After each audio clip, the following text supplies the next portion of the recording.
네, 안녕하십니까. 서울시 정신건강복지센터 부설 조기중재센터 김은희입니다. 오늘 교육의 주제는 초발 정신질환 사례관리입니다. 선생님들께서 사실 한 번쯤은 들어보셨을 것 같은 주제인데요. 오늘 교육과정은 그래서 특별히 사례관리 대상자, 청년과 관련된 주제로 이제 준비를 해보았습니다. 제가 만났던 조기정신증 청년이 어떤 경험을 하면서 저를 만났는지에 대해서 같이 준비를 해보았고, 특히 그 청년이 경험했던 질환의 특성에 초점을 맞추어서 준비를 했습니다. 선생님들께서 그 청년이 어떤 경험을 했는지 이해하시게 되면 사례 관리를 어떻게 해야겠다라고 느끼실 수 있을 거라고 생각을 했습니다. 그러면 교육 시간이 길지 않기 때문에 바로 교육을 시작하도록 하겠습니다.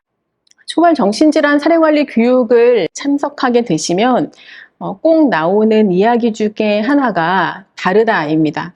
만성 정신질환 사례관리와 초발 정신질환 사례관리, 더 나아가게 되면 발병 전에 정신증 고위험군 사례관리는 다르다라는 얘기가 되게 많이 나오는데, 그러면 무엇이 다를까에 대해서 선생님들께서는 꼭 알고 계셨으면 좋겠다는 생각이 들고, 물론 이제 강사마다 또는 선생님들마다 이게 달라라고 생각하는 지점이 다 다른데요. 선생님들께서 나만의 다르다고 생각하는 것이 오늘은 꼭 가지고 가셨으면 좋겠다는 생각이 듭니다. 사례관리에서 만성과 초발, 더 나아가서 정신증 고위험군의 사례관리는 분명히 다르고요. 제가 오늘 강조하고 싶은 지점은 질환의 특성도 다르고 연령도 다릅니다. 그래서 사례관리에서 포인트를 맞추어야 하는 지점도 분명히 다릅니다. 그 내용을 오늘 꼭 느끼시기를 바라겠습니다. 이 그림을 통해서 먼저 이해할 것은, 결론부터 얘기하면 첫 발병한 청년이, 초발 정신질환 청년이 어떻게 질환의 과정을, 이제 전국이라고 얘기하는 그 과정부터 발병한 그 과정까지의 그 시간을 어떻게 경험을 하느냐에 대한 것입니다. 보통 포인트는 시간을 통해서 어떤 경험을 하는지 선생님들께서 들으실 거고, 이걸 바꿔 얘기하면 어떤 상태에서 우리를 만나러 오는지에 대해서 오늘 느끼실 수 있을 겁니다. 서울에 있는 선생님들과 같이 얘기를 해보면 청년들이 어떤 상태에서 우리를 만나러 오는지를 잊으시는 분들이 되게 많으시더라고요. 예를 들면 누가 연락이 안 돼요. 자꾸 제 문자를 씹어요. 또는 누가 뭐가 안 돼요 라고 얘기를 하면서 되게 서운해 하는데, 막상 그 청년이 어떤 상태인지, 어떤 마음 상태인지, 어떤 상태에서 우리를 만났고 왜 문자를 씹을 수밖에 없고 왜 연락이 안 될 수밖에 없었는지를 이해하려고 하는 마음은 약하지 않나라는 생각을 되게 많이 합니다. 선생님들께서 오늘은 조금 관점을 바꿔서 청년들이 어떤 상태이길래 그럴 수밖에 없는지를 한번 경험해 보셨으면 좋겠습니다. 청년 K에 대한 이야기는 실제 경험했던 이야기이긴 한데 누구인지 모르도록 내용을 조금 바꾸긴 했습니다. 이용 경로는 이제 대학 상담센터에서 상담을 지속하던 불안으로 인해서 친구였고요. 치료비 지원 목적으로 기초정신건강복지센터에 의뢰가 된 청년입니다. 대면 평가 시 조기 정신증, 조기 징후가 관찰되어서 의뢰되었다라는 표현이 있었는데요. 이 대학 상담센터 선생님께서 기초센터로 의뢰를 하셨는데, 기초정신건강복지센터 선생님께서 저희 광역에서 조기정신증 지킴이 교육을 받으신 분이셨어요. 그래서 이 청년을 만났을 때 조기 징후가 관찰이 되어서 저희에게 다시 의뢰를 주신 그런 경우였습니다. K라는 청년은 주호소가 본인이 표현한 대로 이렇게 따옴표를 써서 표현을 해놨는데, 감정 조절이 안 된다, 한계가 낮아진 것 같고 이러다가 다른 사람을 실제로 해칠 것 같다, 아무리 해도 나아지지 않는다, 무기력하다라는 표현을 했었고요. 주요 문제는 불안, 감정 조절 어려움, 비현실감, 불면, 지각의 왜곡, 피해 사고, 이런 것들이 있었습니다. 제가 이 청년에 대해서 좀 더 추가적인 내용을 이야기를 하면요. 이 청년은 20대 초반이었고요. 학생 상담센터에서 10번 정도 상담을 했었는데, 학생 상담센터 선생님께서 이 친구의 불안이나 여러 가지 모습에서 조금 이상하다라는 걸 느끼셨고, 이 친구가 병원에 가야 할 게 느껴지는데 집에서 경제적인 부분이 좀 어려움이 있다 보니 기초정신건강복지센터로 이제 의뢰를 한 그런 경우였습니다. 근데 선생님들께서 이제 생각해 보시면 아시겠지만, 학생상담센터에서 10번 정도 상담을 했으니까 내 얘기를 되게 많이 한 상태였고, 그 다음에 기초센터에 가서 내 얘기를 조금 더 또 한 상태였는데, 이번에는 조기중개센터까지 왔잖아요. 그러면 내 얘기를 이제 3번째 해야 되는 시기가 온 거예요. 그러면 제가 만났을 때 이 K에게 다시 네 얘기를 해봐 라고 얘기하기에는 조금 부담이 됩니다. 왜냐하면 저는 정확한 평가를 해야겠지만 K의 입장에서는 얘기를 하고 또 하고 또 하고 하는 게 되게 부담스럽고 같은 얘기를 반복하는 게 되게 어려운 상황이니까요. 그래서 저는 개인적으로는 처음 만났을 때부터 그 정확한 평가와 이 청년이 같은 얘기를 반복해야 되는 그 피로감 사이에서 어디까지 얼마큼 해야 되는가에 대해서 고민을 하면서 줄다리기를 좀 하는 그런 부분이 좀 있습니다.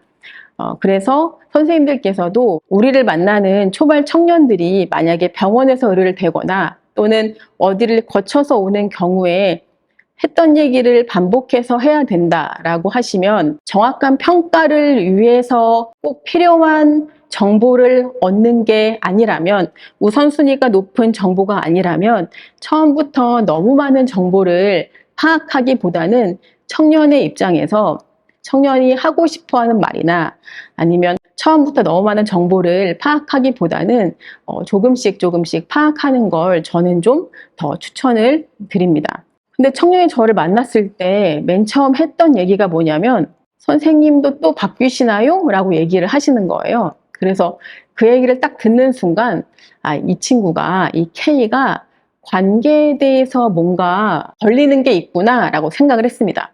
그래서 그 순간 뭘 했냐면, 이제 관계 그래프라는 걸 그리게 했는데, 선생님들께서 이 청년들과 만날 때 아마 몇 가지 도구들을 사용하실 것 같은데, 인생 그래프 같은 거를 그려보시게 하는 분도 계실 거고, 또 어떤 분들은 나에게 의미 있는 사람들을 동그라미 원 안에 그려보세요 라는 멘트를 주고, 큰 원 하나, 그 다음에 안에 들어가는 작은 원 하나, 이렇게 원 2개가 있는 프린트물을 주고, 이 원 안에 너에게 의미가 있는 사람들의 이름을 써봐라 라고 하면서 이제 미션을 주는 그런 것도 있습니다. 이게 대인관계 치료에서 쓰는 그런 기법인데요. 이걸 통해서 청년들에게 영향을 주는 사람들에 대해서 알 수가 있거든요. 그래서 이거를 이 청년에게 이제 작성해 보라고 한번 했습니다. 왜냐하면 청년이 저를 만났을 때 가장 먼저 드러났던 이슈가 관계였으니까요. 그래서 이거를 청년에게 그려보라고 했더니, 이 그림에 청년이 표시했던 사람 이름이 엄마, 그리고 아빠, 그리고 데미안이라는 그 소설책 주인공의 이름, 그 다음에 사람 이름도 아닌데 뭐 교리 수업 막 이런 게 있었습니다. 이 친구는 청년, 20대 초반이었는데, 청소년과 청년들은 가장 중요한 대인관계가 친구잖아요. 특히 청소년들은. 그리고 20대 초반이니까 이제 대인관계 친구가 들어가는데, 친구 이름은 하나도 들어가지 않았고 엄마와 아빠와 그 다음에 책 주인공의 이름 이런 게 있었습니다. 그러니까 되게 이상하다고 느낄 수밖에 없겠죠. 그래서 거기서부터 이제 이 친구에 대한 평가가 시작되었던 부분이 있었습니다. 제가 이제 교육을 할 때 가끔 이제 다른 얘기를 하는 경우가 있는데, 조기정신증 청년들을 만날 때 꼭 빠지지 않는 이슈 중에 하나는 이런 평가 도구를 사용할 때 우리가 무엇을 보느냐도 되게 중요합니다. 제가 지금 얘기한 이 동그라미 원을 사용한 대인관계 치료에서 사용하는 관계에 대한 접근, 또는 인생 그래프를 통해서 이 사람의 인생에 대해서 무엇을 알아보느냐를 할 때, 어떤 사람은 그냥, 제가 이제 여기 프린트물이 하나 있는데 이것만 딱 주고 한번 작성해 보세요 라고 얘기하고 이제 끝내는 사람이 있는가 하면, 어떤 사람은 이걸 작성하도록 한 다음에 청년에 대해서 되게 깊이 있는 평가를 하고 이것 자체만으로도 치료적인 개입을 하는 경우도 있습니다. 이거 예시를 제가 좀 들어보면요. 인생 그래프를 많이 쓰실 거예요, 아마. 저는 이제 평가할 때, 개인력 할 때도 인생 그래프를 좀 사용하도록 하는데 되게 신기했던 것 중에 하나가요. 인생 그래프를 작성하게 하면 보통 이 초발 정신질환 청년들이 나이가 많아봤자 30대 초반, 20대거든요. 그러니까 살아온 인생이 길지 않아서 되게 잘 작성을 합니다. 근데 인생 그래프를 이렇게 보면 와, 이렇게 단조로울 수가 없구나라고 생각을 했고 몇 년 전에도 저도 되게 신기해서 제 인생 그래프를 작성한 적이 있는데 저도 그렇게 인생이 막 통합적이거나 되게 이렇게 좋지는 않았던 기억이 있습니다.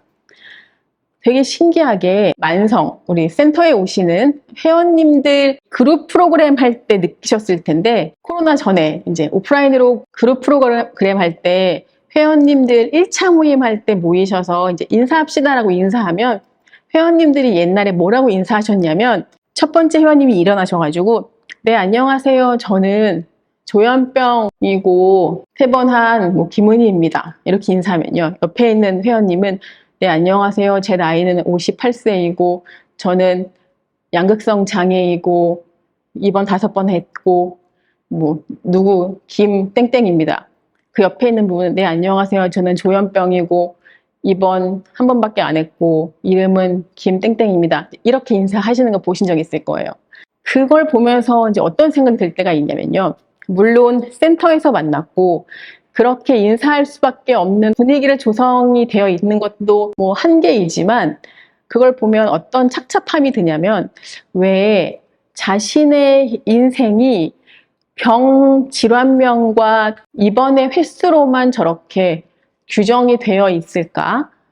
그런 프로그램을 우리는 운영을 하고 있을까라는 생각이 들 때가 있었습니다. 되게 우리는 많은 인생을 살고 있고 여러 가지 일들이 벌어지는 인생을 살고 있는데 우리가 만든 프로그램이나 내가 생각하는 내 인생이 그렇게 질환명이나 입원력으로만 정의가 되어야 될까라는 생각이 들 때 되게 이제 착잡했었는데 이상하게 초발 정신질환 청년이 그리는 인생 그래프도 그렇게 단조로운 거예요. 청년들이 그리는 인생 그래프가 되게 비슷해요. 되게 신기하게도. 이 청년들이 그리는 인생 그래프 잘 보시면 주로 관계, 몇 살 때 엄마 이혼, 몇 살 때 왕따, 몇 살 때 대입 실패 이런 식으로 되게 몇 가지 이슈들로 자기의 인생을 정리하고 규정하는 걸 보면서 이 친구들이 자기 인생을 이렇게 단조롭게 정리하는 것도 우리가 개입해야 되는 중요한 지점이겠구나라는 생각을 되게 많이 했습니다. 제가 이제 뭐 10,000명, 뭐 10만 명을 만난 건 아니니까 저의 되게 좁은 소견일 수도 있지만 그래도 저희가 되게 깊이 있게 주요하게 봐야 되는 지점이라는 거는 분명한 것 같다는 생각을 되게 많이 했습니다.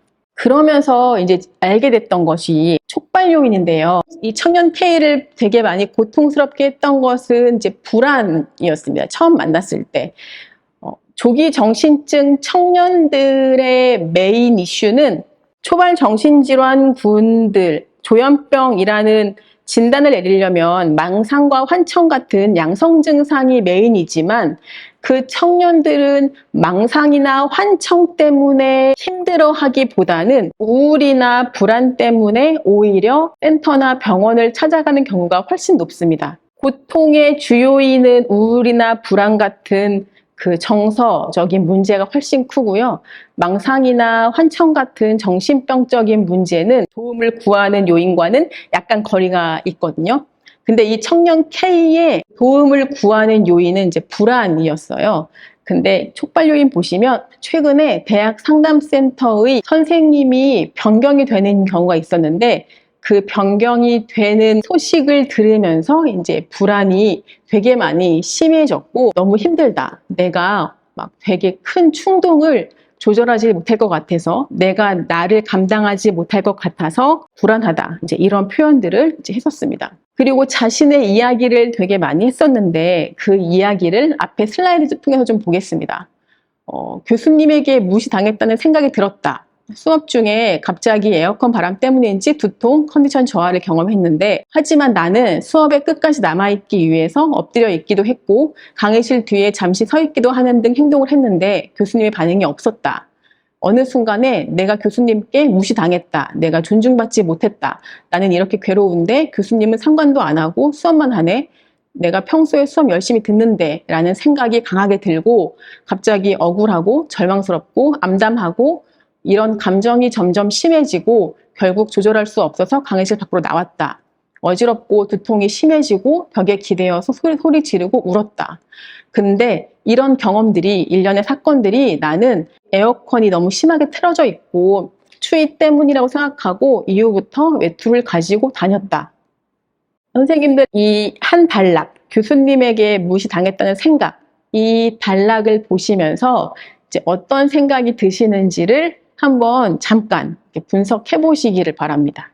내가 갑자기 힘들어졌는데 남아있기 위해서 뭔가 제스처를 취했고 근데 반응이 없어서 내가 무시당했다는 생각이 들었고 감정이 심해지고 울었는데 이거를 어떻게 해석을 하고 이런 과정을 통해서 이 K가 상황을 어떻게 해석하고 어른에게 어떻게 관심받기 위해서 어떻게 행동하고 결국 이 전체 과정을 또 어떻게 해석하는지 이걸 통해서 K라는 20대 초반 청년을 우리는 어떻게 바라볼 수 있는지 이제 이런 것도 한번 보셨으면 좋겠고요. 밑에 상담 선생님이 바뀐다는 생각으로 인해서 K는 또 어떤 정서적인 모습을 보였냐면요. 상담 선생님과 주 1회, 3달 정도 상담을 진행했는데 선생님에게 개인 사정으로 바뀐다고 이제 이야기를 들었습니다.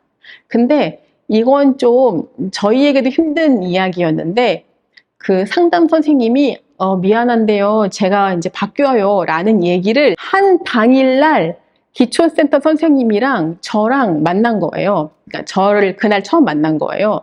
기초센터 선생님이 소개시켜주고 잠깐 자리를 비우셨는데 제가 얘기를 막 하고 있는데 갑자기 이 K가 몸을 막 부르르 떨고 손을 어떻게 하지 못하고 막 주먹을 쥐었다 폈다 하더니 벌떡 일어나더니 막 회의실을 막 돌아다니는 거예요. 그래서 저 살짝 놀래가지고 이렇게 보고 있었죠. 근데 이제 이 K가 숨도 못 쉬고 부르르 떨고 막 이러길래 이게 무슨 상황인가 이렇게 보고 있었는데 나중에 이야기를 할 때 K가 학교 선생님도 그만두고 기초 선생님도 다 그만두는구나 라는 생각이 들어서 되게 많이 불안했다라고 이야기를 했습니다. 그 이후에 이제 불안이 가라앉기를 기다렸고 나중에 K하고 좀 더 얘기를 해보니까 이때 보이는 건 불안이었지만 이 K라는 청년은 저를 만나기 이전에 한 1년 반 이전부터 정신증적인 증상을 이제 경험을 하고 있었습니다. 그 경험은 뭐였냐면 이제 소리, 환청과 비슷한 환청에 좀 약한 증상들을 경험을 하고 있었는데 앞에 있는 슬라이드에 보시는 그런 증상들입니다. 청년이 시작하는 첫 시작 스피커 소리의 변화라는 내용으로 제가 작성을 해놨는데 학교 행사에서 대형 스피커에서 들리는 소리가 평소와 다르게 징징 울렸는데 그 소리가 이상하다라는 느낌을 주었고 심각한 불안이 따라왔으며 도저히 주체할 수 없어 아무도 없는 곳으로 가서 울고 소리를 질렀다라고 얘기를 했습니다. 다른 사람이 나를 지켜보는 느낌과 촉각의 변화가 있었는데 나이가 있다 보니까 징병검사에서 치료가 필요하다는 소견에 따라서 정신과에 첫 방문을 했고 다른 사람이 나를 지켜보는 것 같았고 나에 대해서 쟤 왜 저래? 라고 말하는 듯 했다. 바로 뒤따른 감정은 나만 이렇구나 라는 비참함이었다고 했습니다. 동시에 얼굴 피부 조직이 둔감해지고 손발이 저릿저릿한 느낌이 시작됐고 이런 느낌은 반나절 정도 지속되었다고 했습니다. 외래 로비에 앉아 있었는데 주위 사람들이 다 정신과 환자들이란 생각이 들자 죽음이 가까운 것 같고 미칠 것 같았다라고 생각이 들었다고 했습니다.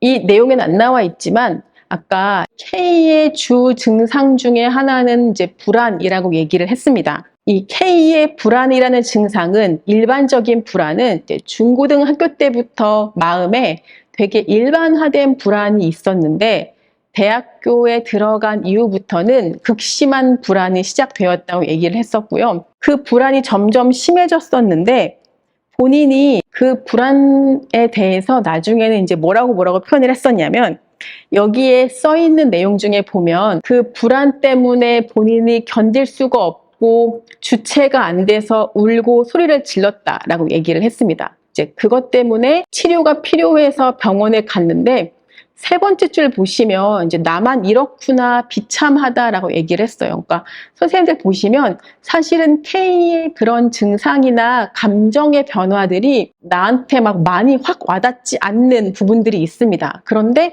얘기를 해보면 와닿는 부분들이 있거든요. 근데 저 비참함은 왜 그렇게 시작이 되었냐면, 알고 보니까 K는 살면서 주변에서 심지어 부모님께조차 긍정적인 피드백을 들은 적이 없었어요. K는 서울 사람이거든요. 그 태생부터가. 저는 이제 지방 사람이라 서울 사람 하면 되게 좀 이렇게 뭔가 이렇게 뭐 신기한 뭐 이런 게 있는데, 태생부터가 서울 사람이고 공부를 되게 잘했던 수재입니다. 공부 잘하는 고등학교 다녔거든요. 근데도 부모님에게서, 선생님에게서 너 잘해, 괜찮아, 충분해, 이런 말을 들어본 적이 없고, 엄마와 아빠한테서 너 때문에 이혼했어. 네가 잘했으면 이혼할 일 없었어. 심지어 엄마가 너 때문에 아빠가 집 나갔어. 이제 이런 말을 듣고 자랐어요. 근데 얘가 공부 되게 잘하고 되게 예의 바르고 착한 친구였거든요. 이제 제가 되게 만나보니까. 그런데도 엄마와 아빠한테는 한 번도 그런 말 들은 적이 없었어요. 어쩌면 선생님들께서 제 말 들으면서 아니 그래도 살면서 한 번은 있지 않았겠어요? 라고 생각할 수 있는데요. 중요한 거는 K 입장에서 단 한 번도 들은 적이 없었던 것 같다는 느낌이 중요해요. 뭐 살면서 한 번은 들은 적이 있을 수도 있죠. 근데 K 입장에서는 부모님께 나는 지지를 받은 적이 없는 느낌이 들고 그런 마음이 있었다는 게 되게 중요하거든요. K의 주관적인 입장. 그러다 보니까 K는 나만 이렇구나. 나는 살면서 누구도 나를 원하지 않았는데 병원에 와서 이렇게 앉아있다 보니까 결국 나만 이렇구나. 결국 나는 이럴 수밖에 없구나. 라는 비참함까지 연결됐다는 게 이제 K가 계속 받고 있는 느낌이었습니다. 이 얘기를 하는 여러 이유 중에 하나는 정신증이 발병하는 청년들이 우리랑 다른 아이들이 아니라 그들의 삶 속에서 조금씩 달라진다는 내용이거든요. 달라짐 중에 하나가 이제는 비현실감인데 앞에 있는 슬라이드의 내용입니다. 이 시기에 이제 시작된 것이 비현실감인데 비현실감을 좀 넓게 풀어 얘기하면 나 또는 너, 타인, 세상이 달라지는 것 같다라는 느낌이거든요. 또는 그런 분위기, 그런 기분, 이거를 비현실감이라고 합니다. 이거를 다른 말로 하면 망상적인 기분, 망상적 분위기라고도 얘기를 하는데, 슬라이드 읽어보면요. 예전에 읽었던 책을 다시 읽었는데 어느 순간 이거 내용이 바뀐 것 같아 라는 생각이 들었습니다. 가방을 책상 위에 두었는데 생각했는데 없고, 가방이 신발장 옆에 있는 걸 보고 이상하다 라고 생각했고요. 전날 비가 왔는데 집 밖에 나와 보니까 이상하게 땅바닥이 보송보송해 보였대요. 그래서 뭔가 이상한데? 이런 느낌이 아닌데? 라고 생각했대요. 중요한 건 바닥이 보송보송한 게 중요한 게 아니라 이런 상황에 대해서 내가 갖는 느낌이 중요해요. 세상이 바뀐 것 같다라는 그런 느낌이요. 그리고 이상하다는 느낌과 변화를 겪고 나서 이제 한 10개월쯤 지나고 나서는 공격성, 특히 이제 감정 조절이 안 돼요 라고 말을 했는데, 슬라이드 읽어볼게요. 중학교 때 따돌림을 당했었는데요. 이 친구가 자기 표현을 잘 못하고요. 뭐라고 남들이 얘기하면 그냥 가만히 있어요. 당하기만 하거든요. 그래서 중학교 때 따돌림을 당했는데 그때는 보복하고 싶어 라고 생각을 했지만 그냥 생각뿐이었대요. 그런데 저를 만나기 8개월 전부터는 저 이제 한계가 낮아진 것 같았어요 라고 얘기하면서 특정 상황이 되면 분노와 충동을 크게 느끼고 이러다 실제로 행동하겠다는 걱정을 이제 표현했습니다. 특히 누군가 나를 부당하게 대하는 것 같을 때 분노와 충동을 경험했고, 지나가다 서로 어깨를 맞부딪히고 지나갔는데 따라가서 머리를 치고 싶었다는 충동이 크게 들었고, 또는 교수님의 수업이 엉망이거나 수업이 예정보다 길어질 때 벽을 치거나 볼펜을 눈에 박아버리고 싶었다라고 생각했습니다. 최근 어린아이와 관련해서 잔인한 생각을 한 후에 자책했다라고 표현했습니다. 실제로 해외에서 그 조현병 발병과 관련된 메타 연구를 봤는데 이제 발병 직전에 공격성이 올라간다라는 그런 연구들도 있습니다. 그래서 선생님들 아시겠지만 우리들이 조현병과 관련된 그 정신증 관련된 평가 같은 걸 할 때요. 예전에는 조현병을 겪는 회원님들 또는 그 청년들을 평가할 때 망상, 환청 같은 양성 증상, 음성 증상만 평가하지만 언젠가부터는 이제 인지 기능 같은 것도 평가하고 그 이후부터는 감정, 공격성 이것까지 좀 더 다면적으로 보자라는 얘기들을 많이 하고 있습니다. 그런 이유들은 이런 연구들이 계속 축적되면서 우리가 사람들을 볼 때 좀 더 다면적으로 통합적으로 봐야 더 잘 이해할 수 있다라고 얘기하고 있기 때문입니다. 어쨌든요, 이 K가 이런 공격성과 감정 조절 어려움이라는 것들을 경험하면서 무엇을 느꼈을까요? 제가 이거를 누구에게 물어본 적이 있는데 그분은 분노와 충동, 공격성을 느끼니까 뭐 화가 났겠죠 라고 얘기를 했어요. 근데 이제 그거는 로봇 같은 느낌일 거잖아요. K는 사람이니까요. 사람이니까. 우리도 어떤 일이 있을 때 화와 충동을 느끼지만 제가 이제 주말에 아기가 제 말을 안 들으면 화를 버럭 내지만 24시간 화를 내진 않고 화를 버럭 냈다가 그 순간 막 되게 미안해지거든요. 아기한테. 아, 내가 좀 더 참을 걸. 소중한 딸한테 왜 화를 냈지? 이런 생각을 하거든요. 그러니까 저한테 드는 감정은 화, 그 다음에 미안함, 잘해줘야지. 이제 이런 생각을 하는 것처럼 K도 마찬가지로 화가 나지만 그 다음에 다시 드는 감정들이 있습니다. 근데 K는 어떤 감정이 들었냐면 자책, 자기 비난 이런 감정들이 들었다고 얘기를 했었어요. 근데 왜 그러냐면 자기가 원해서 드는 감정이 아니었다고 얘기를 했거든요. 망상, 강박증과 망상이라는 것들이 연속선에 있는데 차이는 뭐냐면 이질적이냐 동질적이냐라는 차이가 있잖아요. 그러니까 강박증이라는 것을 경험할 때 사람들이 힘들어하는 이유 중에 하나는 이 행동들이 내가 원하지 않기 때문이잖아요. 근데 이게 망상으로 갈수록 내가 그거를 힘들어하지는 않습니다. 왜냐하면 이거는 나에게 이질적이진 않거든요. 그때는 내가 이제 믿고 있기 때문에 내가 그걸 힘들어하지는 않으니까요. 근데 이때만 해도 K는 내가 원해서 저런 충동이나 뭐 분노나 이런 것들은 아니었어요. 내가 막 버럭 화를 내고 저 사람하고 내가 머리를 치고 싶어 이런 생각이 들지만 그건 내가 그 순간 솟구치는 감정이었지 저런 감정을 느끼고 난 후에는 아, 내가 왜 이러지?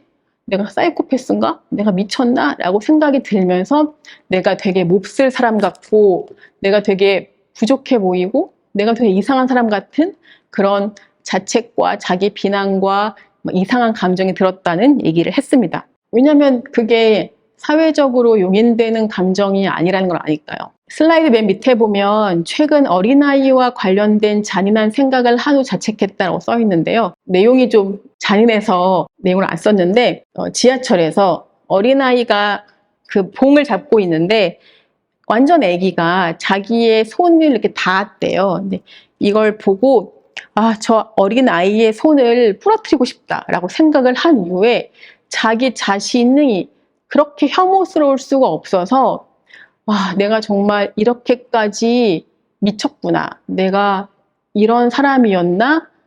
내가 정말 혐오스럽다라고 생각을 해서 자기를 어떻게 할 수 없어서 견딜 수가 없었다. 내가 정말 미쳐버리는 줄 알았다.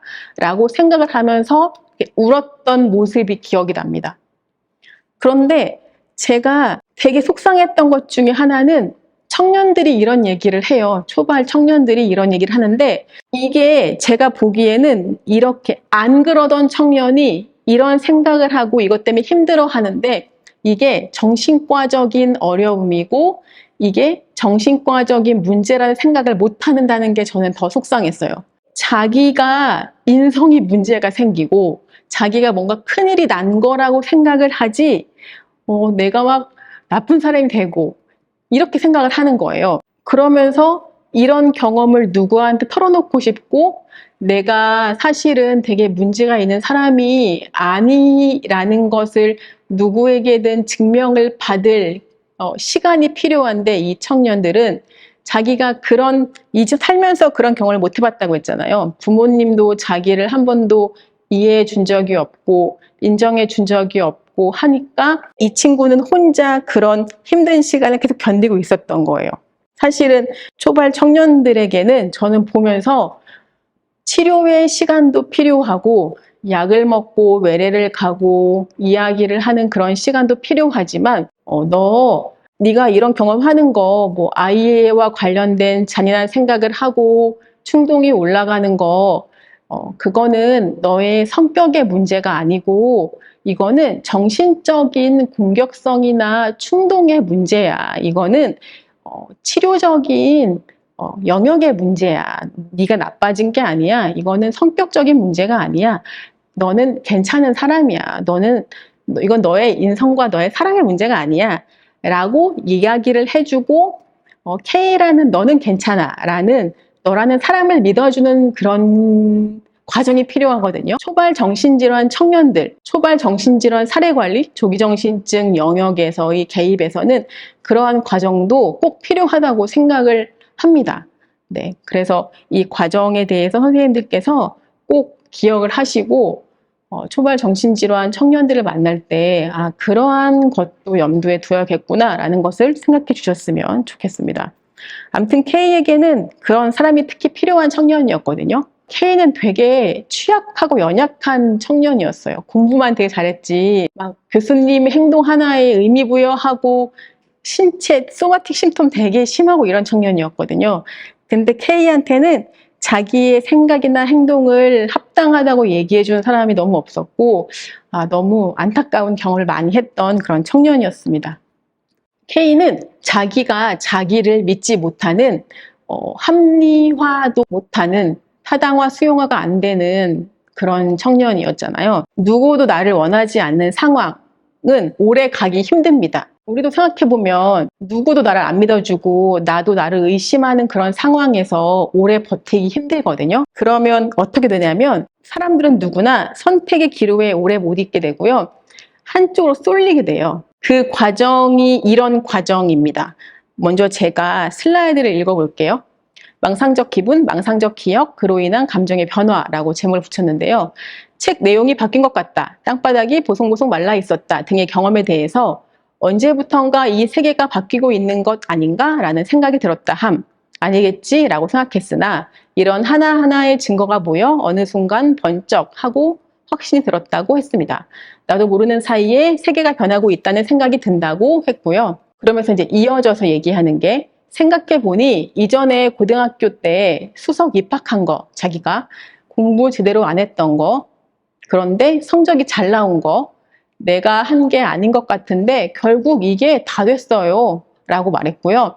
그 경험이 이어지는 것 같아요. 지금까지 저 아무것도 안 했는데 이 세계가 나에게 유리하게 흘러가게 되어 있어요.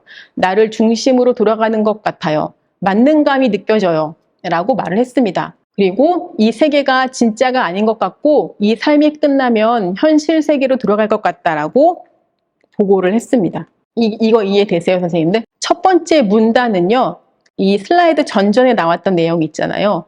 세상이 바뀐 것 같아요 라고 얘기했던 망상적인 기분, 비현실감 같은 그런 경험이 있었는데, 그게 갑자기 이제 흘러가다가 확신이 들었어요. 번쩍하고 세계가 변하고 있어요 라고 망상적인 기분이 망상으로 이제 넘어가는 시점이 된 거고요.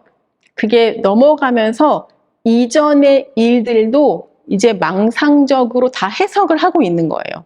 이전에 그래서 그랬구나, 이런 거요. 이전에 내가 공부 안 했는데도 잘 된 것도 다 이것 때문이었구나 라고 다 이제 망상적으로 해석하고 기억하고 있는 겁니다. 이런 것들을 이제 망상으로 넘어가는 과정이라고 이제 이야기를 하는데, 사람이 불안하면요, 그리고 뭔가 납득이 안 되고 막 아슬아슬한 긴장 상태가 오래가 되면 긴장감을 오랫동안 버티질 못해요. 그러다 보니까 이제 선택을 하게 되는데 어떻게 선택을 하냐면 나에게 유리한 쪽으로 선택을 하게끔 되어 있습니다. 내용이 뭐가 옳으냐, 뭐가 그르냐, 이제 이거랑은 상관이 없고요. 나에게 그냥 유리하고 내 마음이 편한 쪽으로 선택을 하게 되어 있습니다. 이쪽 영역에서는요. 그래서 제가 K라는 청년의 마음을 다 알지 못하고 다 이해하지는 못하지만 K에게는 이렇게 망상적으로 받아들이는 게 훨씬 마음이 편했던 게 아닐까라고 이제 생각을 하게 됐습니다. 왜냐하면 그러면 더 이상 불안하거나 긴장하지 않아도 되니까요. 그래서 이제 K가 좀 더 망상이 짙어지는 쪽으로 넘어가게 됐고요. 청각적인 거, 이제 환청의 좀 전 단계라고 할 수 있는 그런 것들도 시작이 되었고, 시각적인 부분, 뭐 환각까지는 아니지만 시각적인 부분의 왜곡도 좀 경험을 했습니다. 청각의 왜곡은 삐 소리, 이명 같은 경험들이 커졌다가 귀가 먹먹해지는 증상이 있었고, 그 경험에 대해서 내가 이상해지나? 라고 걱정을 했지만 웨이도염을 치료한 이후에는 웨이도염 때문에 라고 하면서 편해졌고 엄마가 웅얼웅얼 거리는 소리가 예전부터 있었는데 엄마는 내가 언제 그랬어? 라고 얘기를 했고요.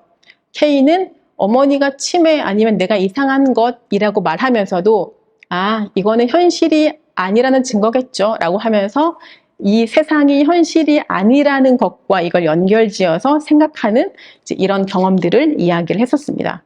K는 나중에 저랑 같이 외래를 갔는데 그 정신과 전문 선생님께서는 K가 조현병 초기다라고 얘기를 하셨었거든요. K는 조현병으로 점점 진행이 되어 가면서 제가 만났던 청년 중에서 정말 다양한 영역의 변화를 경험한 청년 중에 한 명이었고 그러면서 이제 여러 영역들이 변화를 겪으면서 많이 혼란스러워하는 청년 중에 한 명이었습니다. 그래서 이런 과정들을 설명한 이유는 이 그래프를 통해서 설명을 할 수가 있습니다. 이 그래프를 다시 이제 보면 그래프의 가로축과 세로축을 들여다볼 텐데요. 가로축은 타임, 시간입니다. 프로드롬이라는 표현은 전구기잖아요. 그래서 전구기부터 시간이 흘러갈수록 K가 어떤 경험들을 하느냐를 볼 건데 세로축이 정신병적 증상의 수준이거든요.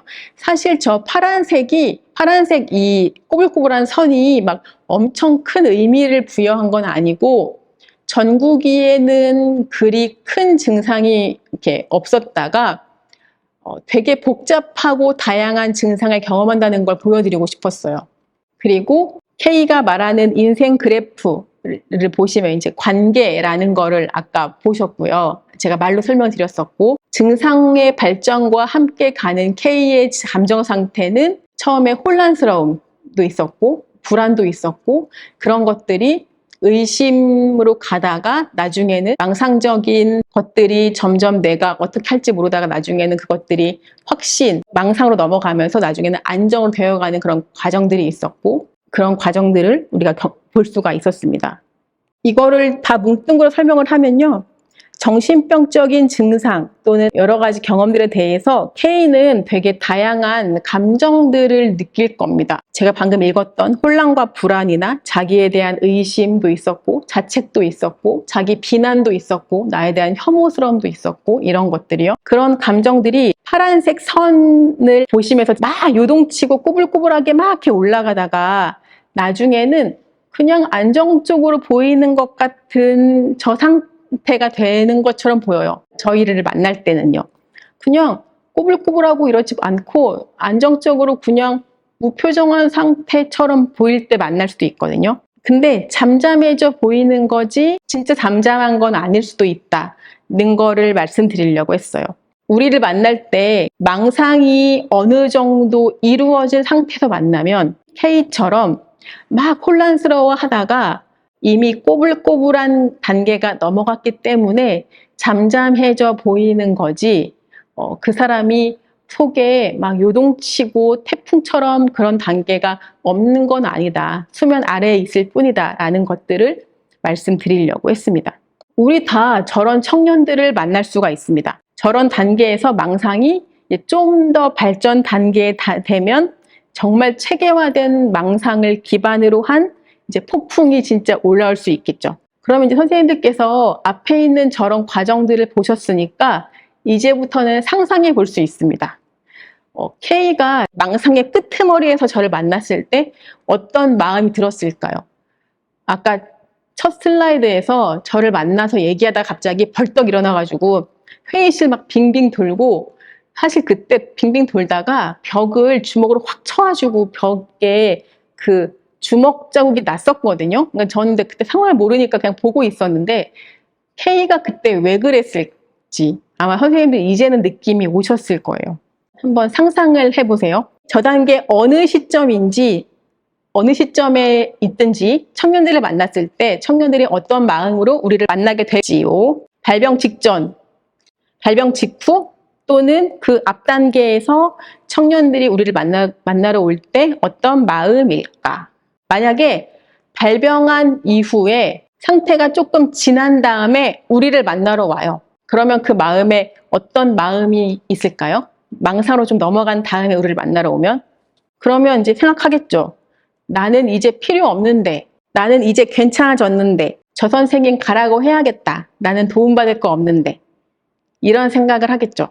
왜냐하면 K 예를 들면요, 막 불안해 하다가 너무 힘들어 하다가 자기 비난하고 자기 막 혐오스러워하던 단계 막 하다가 망상적 분위기 겪다가 결국 겨우겨우 망상을 수용해가지고 이제 좀 안정됐거든요.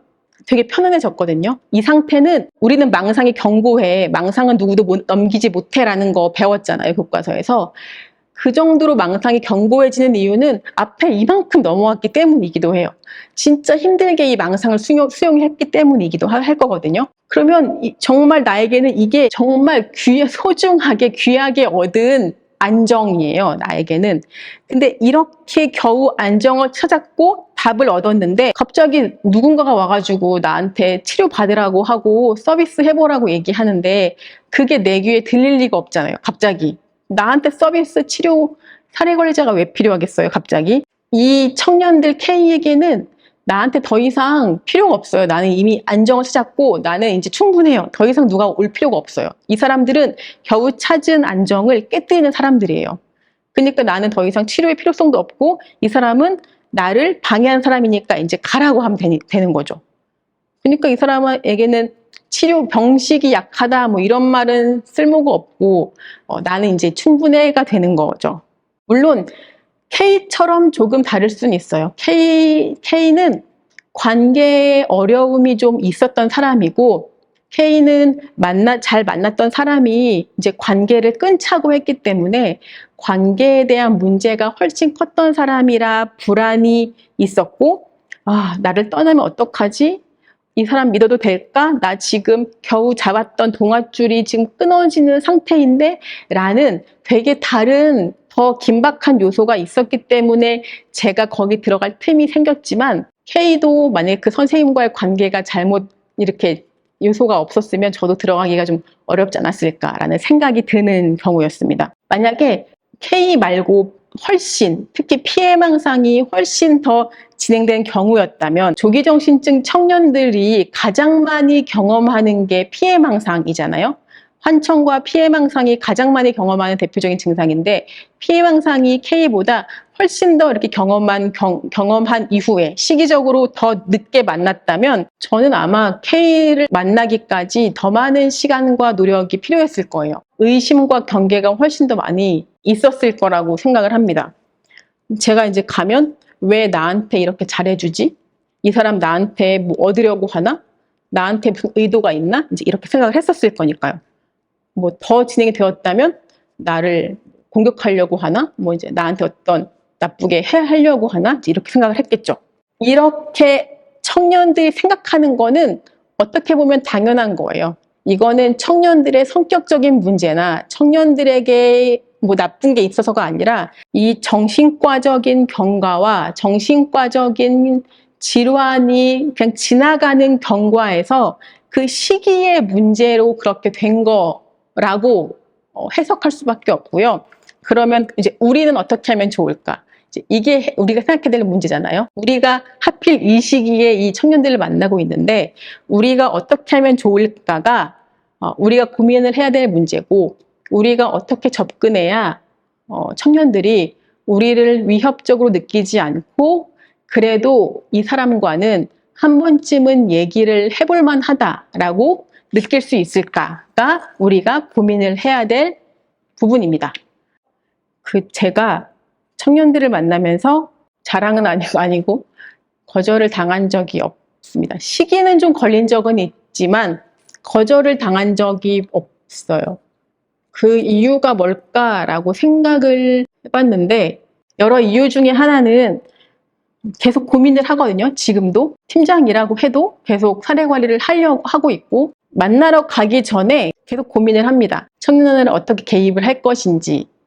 근데 그 어떻게 개입을 할 것인지라는 질문을 바꿔서 표현을 하면요, 이 청년이 어떻게 하면 나를 믿어줄까라는 고민을 계속 하고요.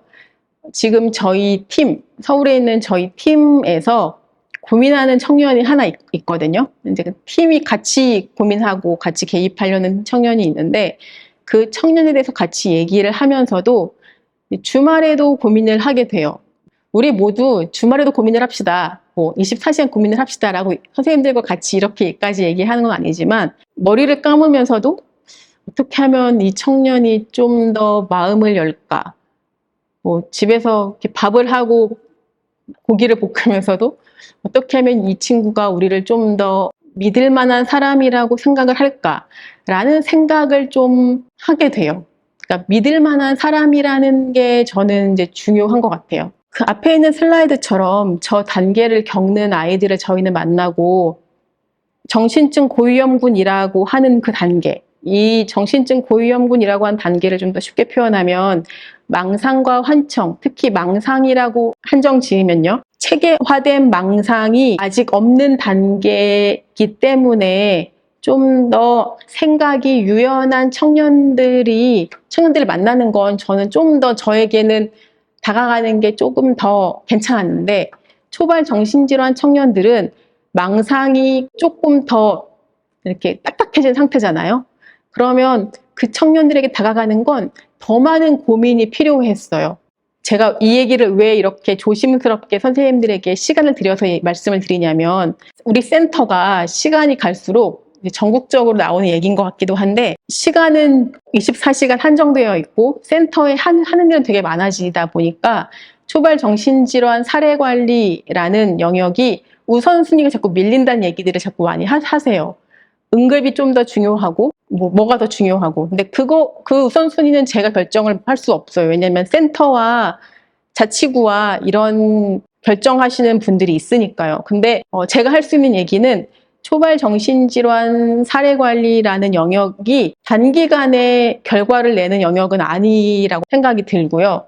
왜냐하면 저런 과정을 겪는 청년들이 쉽게 마음을 바꾸지는 않는다는 거를 항상 느꼈어요. 10년 전에도 지금도. 당연하지 않나요? 겨우 힘들게 얻은 안정을 누가 와서 한마디 한다고 네, 약 먹을게요 라고 얘기할 사람 아무도 없고요. 특히 청년기 이 아이들은 발달거, 취업, 학업이 너무나도 중요한 아이들이잖아요. 선생님들 아시겠지만 입원을 해서 잘 치료받았다가도 퇴원을 하면 약 끊고 다시 공무원 시험 준비하고, 약 끊고 다시 복학 준비하고, 약 끊고 다시 직장 다니는 애들이 훨씬 많거든요. 근데 저는 그런 과정이 이해가 안 되는 것도 사실 아니에요. 약을 먹으면서 늘어지고 막 이렇게 멍해지고 약 먹는 것 때문에 낙인감 느껴지는 그런 경험을 하는 청년들을 보면서 선생님 저 약 먹는 게 너무 힘들어요 라고 얘기하는 그 청년들의 마음이 너무너무 와닿으니까 그거를 아니라고 말을 못 하겠는 거예요. 물론 제가 만난 청년들에게 그래 먹지 마 라고 얘기는 단 한 번도 하지 않고, 어떻게 하면 그 중간 과정을 잘 겪게 할까를 같이 고민하지만 그 마음은 너무너무 잘 이해가 돼요. 그래서 선생님들께 얘기하는 거는 되게 오랜 시간이 걸리는 일이고, 그 과정을 어떻게 하면 지치지 않고 같이 갈 수 있을까, 우리가 먼저 지치지 않고 옆에서 같이 갈까를 고민을 같이 해야 되고, 되게 끈질긴 고민이 필요하다라는 얘기를 되게 많이 하고 싶었습니다. 근데 이런 얘기를 하면 조기정신증 사업은 우선순위가 높지 않아요? 라는 얘기들을 많이 하시는 편이라서 제가 그게 좀 많이 걸릴 때가 많았습니다. 하지만 그래도 선생님들께 드릴 수 있는 말씀은 고민을 많이 하는 게 필요합니다. 제가 이제 저 과정을 보여드렸던 이유 중에 하나는 고민을 해야 가능한 사업이다 라는 말씀을 드리고 싶었고, 저렇게 힘들게 저 과정을 겪고 있는 청년들의 마음을 한 번쯤 이해를 해주시면 초발 정신질환 사례 관리를 할 때 무엇에 포인트를 맞춰야 하는지를 감이 오지 않으시겠느냐라는 말씀을 드리고 싶었습니다. 앞에 이 과정을 통해 드리려고 했던 말씀은 K의 과거력을 제가 자세히 설명드리지 않았지만 짐작하실 텐데, K에게는 부모님의 경우도 그렇고요.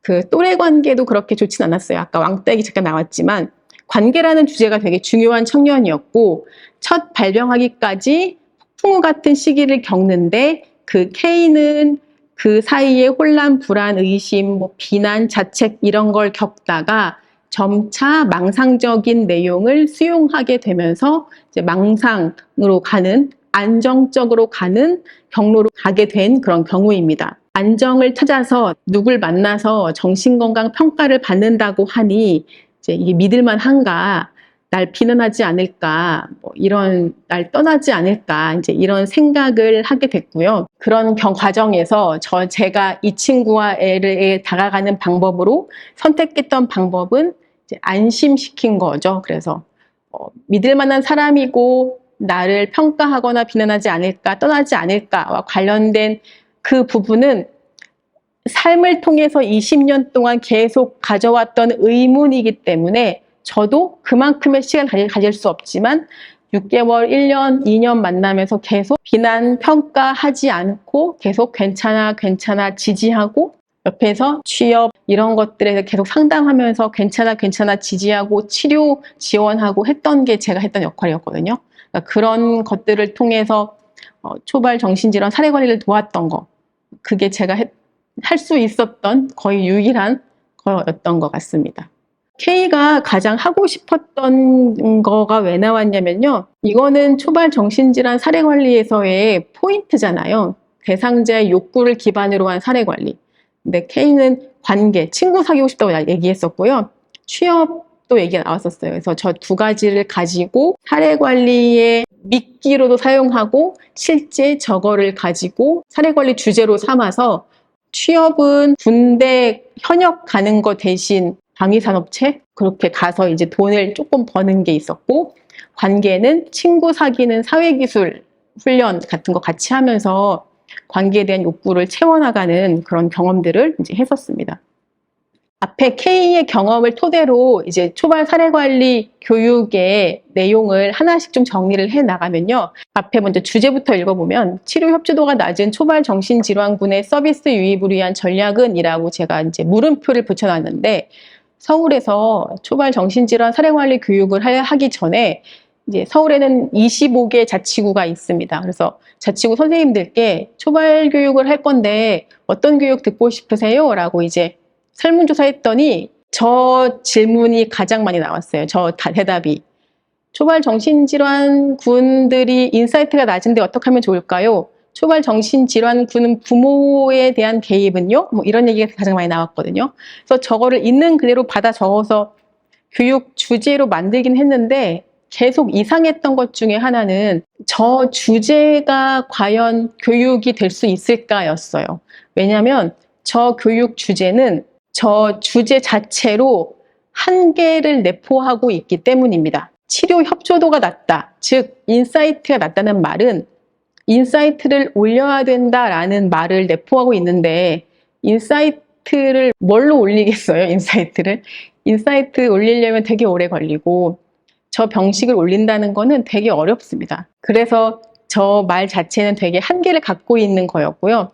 두 번째는 초발 정신질환자라고 자꾸 얘기를 하는데, 자꾸 이제 환자라고 보는 관점도 저는 이제 바뀌어야 된다라고 생각을 되게 많이 하고 있고, 초발 정신질환군이라는 어떤 한계보다는 청년이라는 관점으로 봤으면 좋겠다. 또는 첫 사파를 경험한 청년 또는 처음 증상을 경험한 청년이라는 표현으로 바꿔서 계속 표현했으면 좋겠다라고 생각을 했고요. 서비스 유입이라는 것도 저희 관점에서 뭔가 이렇게 실적을 강조하는 느낌의 표현이었다면 청년의 입장에서 서비스를 이용해 보거나 또는 좀 더 적극적으로 참여하도록 하는 관점으로 어떻게 우리가 청년의 마음을 읽어볼 수 있을까라는 생각으로 관점을 바꿔보자라고 생각을 했고, 저거를 그러면 저 원래 있던 제목을 바꿔보면 첫 사파를 경험한 청년이 갖고 있는 현재의 인사이트가 어떻게 조금은 변화가 되어서 서비스를 이용하거나 참여할 수 있도록 할까라는 게 선생님들과 제가 오늘부터 또는 앞으로 계속 해야 될 고민이라고 생각을 합니다. 그러기 위해서 저희가 이제 사례 개념화라는 얘기를 좀 해볼 겁니다. 사례 개념화는 영어로 표현하면 밑에 있는 단어 2개고요. 대상자를 이해하는 방식이기도 하고 대상자에 대해서 어떻게 컨셉을 잡느냐라는 방식이기도 합니다. 저희가 에미스 등록할 때 그 ISP를 기반으로 해서 이제 하고 있는데 그것도 저는 사례 개념화라고 생각을 하고요. 인지행동 치료하시는 분은 상담을 할 때 최근에 있었던 선행 요인을 기반으로 이 사람의 자동적 사고가 무엇인지, 그래서 어떤 행동을 했는지를 계속 물어볼 거지만, 정신분석학을 하시는 분은 최근 요인도 중요하지만 과거에 있었던 경험들을 계속 끄집어낼 거거든요. 그러니까 이렇게 접근하는 방식이 다른 이유는 치료하는 두 치료사가 갖고 있는 이론적인 틀이 다르고 어떻게 접근을 하는 것이 이 대상자를 치료하는 것인지에 대한 갖고 있는 전문성, 그 틀이 다르기 때문입니다. 이 얘기를 꺼낸 이유는 그러면 초발 정신질환 청년을 돕는 정신보건에 있는 우리들은 어떤 전문성, 그러니까 어떤 틀을 가지고 있는지 저희가 분명하게 알고 있는 게 중요하기 때문인데요. 앞에서 제가 말씀드린 첫 번째 그 K에 대한 얘기를 한 이유는 저희가 가장 먼저 갖고 있어야 되는 것은 질환에 대한 이해거든요. 저희가 망상 이거지, 환청 이거지라고 질환에 대한 현재의 모습만 갖고 있는 게 아니라 이 질환들이 어떻게 발전되어 가고 있는지에 대한 질환의 경과를 이해했다면 이제 저희가 알아야 할 것은 그러면 통합적으로는 어떻게 질환을 이해해야 되는지를 이 그림, 표를 통해서 좀 살펴보도록 하겠습니다. 저희만의 특별한 요인은 정신보건 영역, 저희의 영역은 통합적 모델을 사용한다는 것입니다. 통합적 모델이란 말은 우리가 생물학적인 것만 보지 않고 또는 심리학적인 것만 보지 않고 다 본다는 뜻입니다. 앞에 있는 표를 보시면, 가로축을 보시면 제가 구분 옆에 바이올로지컬, 사이콜로지컬, 소셜 이렇게 써놨는데 우리는 정신보건은 생물학적인 요인도 고려하고 정신, 심리적인 요인도 고려하고 사회적인 요인도 고려합니다. 청년이 발병했을 때 부모님이 오셔서 우리 애가 왜 조현병에 걸렸나요? 라고 얘기할 때 우리는 스트레스 취약성 모델에 접근해서 설명을 합니다. 어머님, 조현병은 단일 원인에 의해서 발병하는 게 아닙니다. 라고 얘기하고 다양한 요인이 연결이 되어 있고 다양한 요인이 다 영향을 미쳐요. 라고 얘기를 하는데 다양한 위험 요인이 있다라고 얘기한다는 말을 어려운 말로 이 정신, 생물, 정신, 사회적 요인, 이거를 통합적 모델이라고 하죠. 그래서 이걸 다 고려하고 있고요. 밑에 있는 그 5가지 요인이 있는데요. 이 슬라이드의 왼쪽에 보시면 현재 문제, 촉발 요인, 취약 요인, 보호 요인, 악화 요인이 있습니다. 이거를 영어통으로 바꾸면 앞에가 다 P로 시작하거든요. 그래서 이거를 OP라고 얘기합니다. 이 표는 누가 만들었냐면 조기정신증 영역에서 가장 앞서 나가는 선진국 중에 하나가 호주인데 호주에서 만든 틀입니다. 사례 개념화 틀이요. 그래서 저도 이걸 사용하고 있고 되게 유용한 모델이라서 얘를 주로 사용을 하고 있습니다. 청년, 초발 정신질환 청년을 만날 때 우리들은 이 틀을 사용해서 개입을 하면 제가 볼 때는 되게 놓치지 않고 다양한 영역을 고려해서 개입을 할 수 있기 때문에 저는 되게 이거 유용하다고 생각이 들고요. 이거를 통해서 하면 되게 좋은 점은 빠뜨리는 게 없고 치우치지 않고 빠르게 어디에 개입해야 될지 알 수 있다라는 게 되게 좋은 관점이라고 생각합니다.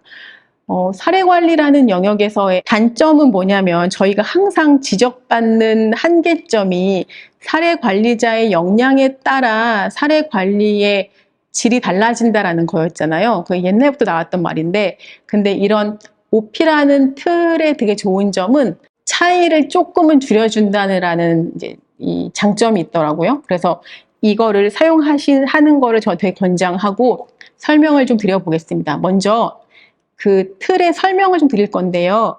먼저 현재 문제를 먼저 쓰는 게 있는데, 현재 문제는 가장 중요한 현재 문제입니다. 당연히 바이오로지컬의 현재 문제는 이제 환청, 망상 같은 정신병적 증상들일 거고요. 촉발 요인은 이제 영향을 준, 그 문제가 생기는데 영향을 준 요인이고, 취약 요인은 현 문제를 가중시킬 수 있는 요인이고, 보호 요인은 장애의 영향력을 완화시키는 요인이고, 악화 요인은 그 현재 문제, 맨 처음 나왔던 현재 문제를 악화시키거나 아니면 지속시키게 하는 요인입니다. 이 요인들을 이따가 제가 예시를 들어서 써놓은 거 보시면 어떻게 채우는지를 보실 수 있을 거예요. 그 다음에 괄호 5번 보시면 사례 개입의 방향을 쓰는 게 있습니다.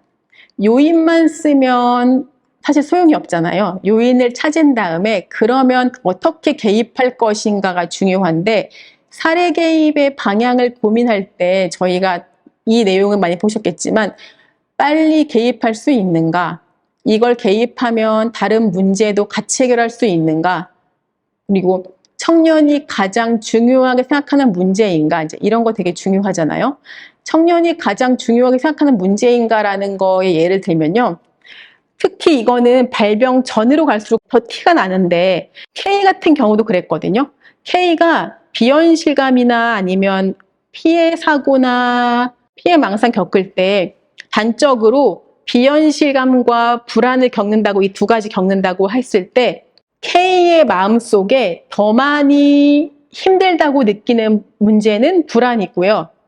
사례관리자의 입장에서 이거 더 위험한 문제인데 라고 느끼는 부분은 이제 망상이나 비현실감과 같은 문제입니다. 그러니까 이렇게 만나고 있으면 이 친구의 정신병적인 문제가 더 저는 불안하고요. 왜냐하면 얘는 정신증으로 넘어갈 수 있는 문제라고 생각이 드니까요.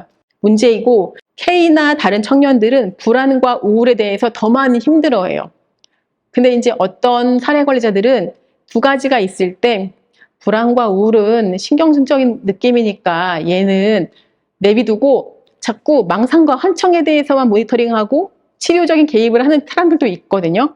아니시기도 하겠지만, 그런데 저희가 해야 될 거는 둘 다 관심을 가져야겠지만, 그래도 청년이 더 많이 힘들어하고 청년이 고통스러워하는 문제에 대해서 관심을 갖고, 청년 입장에서 내가 힘들어하는 문제에 대해서 사례관리자가 관심을 갖는구나, 이거를 도와주려고 하는구나, 이게 진짜 해결되는구나 라고 느끼는 게 더 중요합니다. 그런 입장에서 청년이 가장 고통스러워하는 문제인가 라는 거에 넣은 거고요.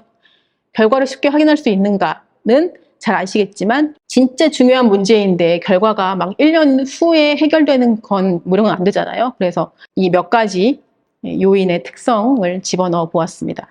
슬라이드가 좀 글씨가 작아서 선생님들 프린트를 보시면 이해하시기 쉬우실 텐데, 이 내용은 그 K의 내용을 제가 좀 정리를 해보았습니다. 굵은 글씨 위주로 좀 읽어보면 생물학적인 거 위주로만 좀 볼게요. K는 현재 문제는 특이적 사고라고 이름을 좀 예쁘게 바꿔봤는데, 세상이 변했다 또는 세상이 변했다는 그 비현실감에 대한 부분, 그다음에 의심, 피해 사고, 이런 것들을 경험을 했습니다. 이 내용은 K를 만난 지 얼마 안 돼서 쓴 내용이고, K를 만나고 발병을 한 이후에 얘를 더 업데이트를 하면 이 내용들이 이제 피해 망상 이렇게 넘어가서 다시 더 쓸 수가 있겠죠. 이 현재 문제가 있었고요. 이 현재 문제의 촉발 요인은 고1 때 성적이 하락하고 고3 때 대학을 포기하고 이제 뭐 아버지가 뭐 자해를 하고 뭐 이런 지지적이지 않은 환경에다가 이런 것들 때문에 촉발 요인이 있었고요. 악화 요인은 K 자체가 경험하는 인지적인 왜곡도 있었고 경제적인 어려움이 있었는데 이에 대해서 K가 심각한 부담을 느끼는 그런 요인이 있었습니다. 그런데 또 반면 좋았던 거는 이런 피해 사고나 의심이나 특이적 사고들이 보호 요인, 그러니까 이런 현재 문제가 조금 덜해지는 요인도 있었는데 가끔 주변 사람들이 지지적인 말을 하면 현재 문제가 조금 나아지는 그런 것들이 있었습니다. 그리고 취약 요인은 타고난 것이거나 아주 오래된 문제들이 있었는데 아동기부터 부모님의 갈등이 있었고 고지식한 성향도 있었고요. 그리고 이제 부모님, 어머님의 우울증 같은 좀 가족력도 있었습니다. 이런 생물학적인 부분만 이렇게 봤을 때요. 현재 문제, 촉발 요인, 악화 요인, 보호 요인, 취약 요인이 있을 때 사례 개입을 할 때 가장 간편한 방법 중에 하나는 저 요인을 어떻게 개입할까를 고려하는 겁니다. 저희가 사례 관리할 때 감에 의해서 끌리는 대로 하는 경우가 있는데 가장 쉬운 방법 중에 하나는 보호 요인을 강화시키고 악화 요인은 좀 덜하게 하고 영향력을요.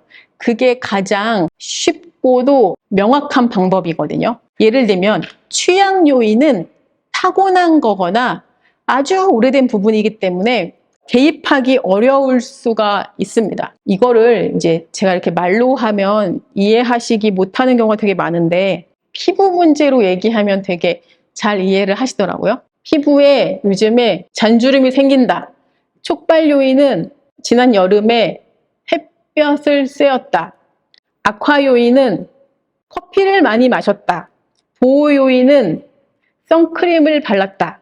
취약 요인은 부모님이 피부가 얇다. 이런 걸 선생님께서 이렇게 썼다고 해보세요.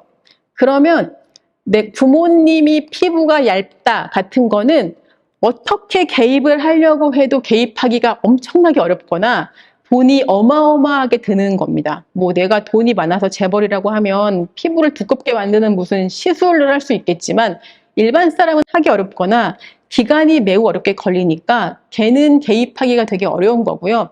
대신 보호 요인, 선크림을 바르거나 물을 많이 먹는 요인을 강화시키는 게 훨씬 수월하고 악화 요인, 햇볕을 피하는 그런 방법을 사용하는 게 훨씬 명확한 방법입니다. 그 예시 들으니까 좀 낫지 않으세요? 그 선생님들께서 저 칸을 채우기 위해서는 먼저 청년들과 저 칸에 대한 이야기를 많이 하셔서 최대한 정확한 그 내용을 채우는 게 필요하고요. 그 다음에는 사례 개입 방향을 세울 때 악화 요인은 최대한 덜하게 내용을 채워보시고 보호 요인은 올라가도록 하는 게 필요하고요. 그 다음에 두 가지 개입 방향을 세웠으면 그 중에 가장 먼저 할 수 있는 것과 시간이 좀 덜 걸리는 것을 하셔서 개입 방향을 세울 수 있습니다. 제가 한 거 예를 들어보면요. 생물학적인 방향에서 병원 연계, 치료 지원, 인지적, 지지적 상담이라고 써놨습니다. 그 다음에 사회적, 관계적 내용을 보시면 사례 개입 방향만 보면 사례 관계자와 정기적 만남이라는 방향을 세워놨고 심리적인 내용에서 개입 방향을 보시면 치료비 지원을 지속하고 스트레스 관리를 하고 인지적 상담을 한다고 써놨거든요. 그러면 각 영역에서 공통적인 게 상담이 들어가 있고 인지적인 상담을 한다고 써놨어요. 그러면 어떤 방식이 됐든 이 K라는 청년은 인지적인 상담이 필요했던 청년이고 병원에 가는 게 사실은 1순위예요. 왜냐하면 이미 망상이라는 것과 현실감이 넘어간 친구이기 때문에 약을 먹어서 현재 진행되는 정신병적인 증상을 멈추게 하고 그 다음에 상담을 하는 게 가장 효과적인 방법이거든요. 그래서 제가 이 친구를 만날 때 세웠던 방식은 1순위는 치료를 하게 해서 병의 진행을 막고 2순위는 인지치료, 인지적인 상담을 했던 방식이고요. 선생님들은 아시겠지만 인지치료는 모든 사람에게 하진 않습니다. 인지치료는 인지적인 접근 방식이 가능한 사람에게 하는 거고요.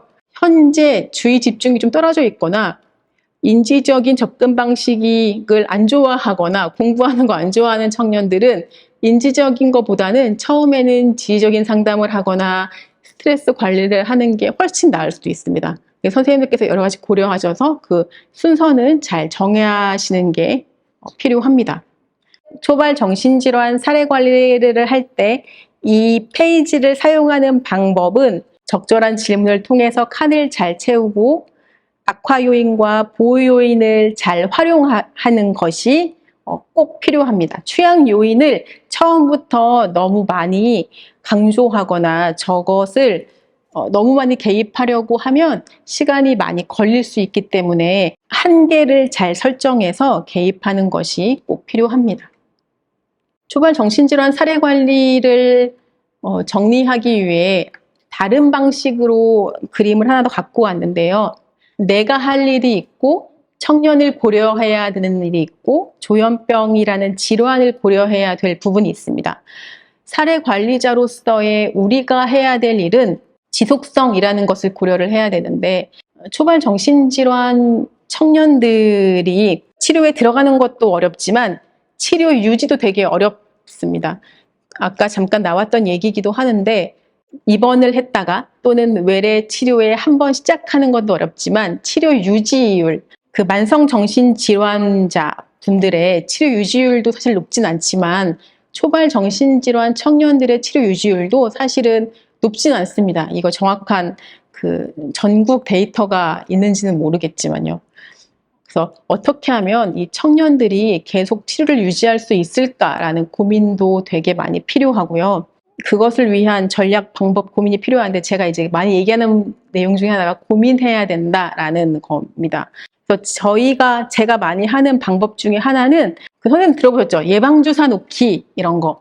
청년들과 병원 가기 전에 미리 예방주사 놓는 겁니다. 저희 코로나 때문에 아마 예방주사 많이 맞아보셨을 텐데 병원 오기 전에 병원 가면 아마 많이 불편할 거예요 같은 거 있잖아요. 미리 예언하기 같은 거요.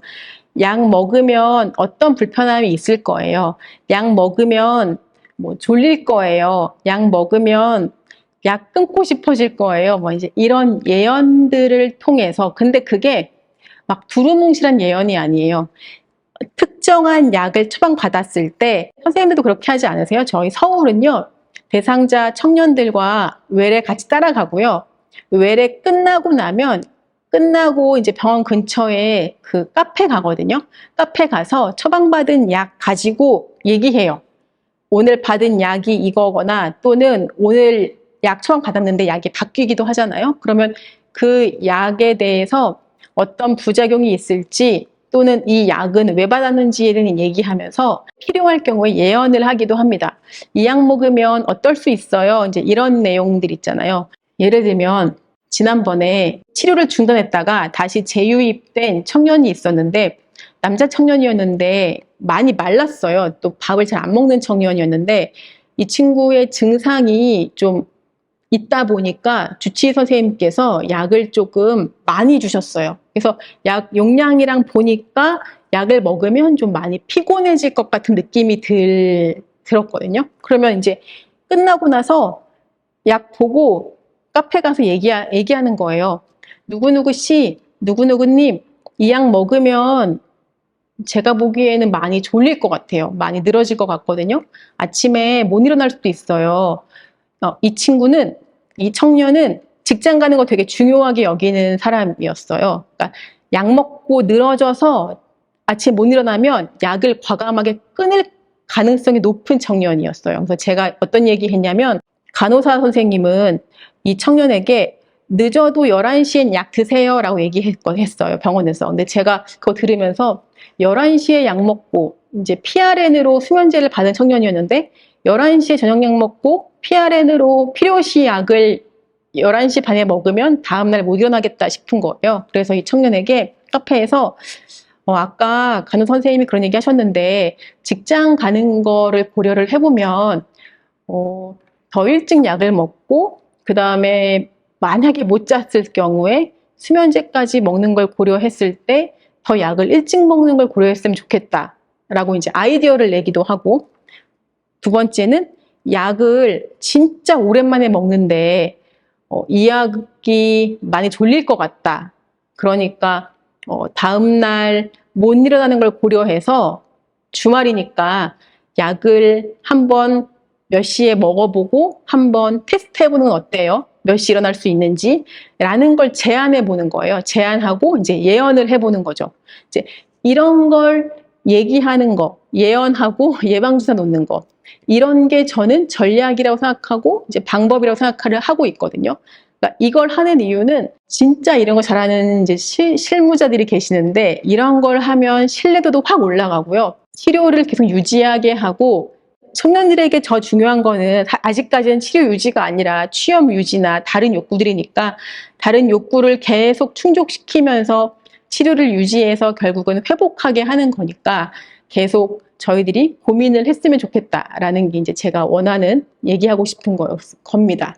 두 번째는 연속성 상에 있는 내용, 청년들의 욕구, 특히 관계와 발달급을 꼭 신경 썼으면 좋겠다라는 거고요. 청년들에게 진짜 빼놓을 수 없는 게 관계, 대인관계든 뭐 이성관계든 이것과 발달과업은 취업과 일, 공부 이런 겁니다. 이거를 치료를 위해서 공부 포기하세요.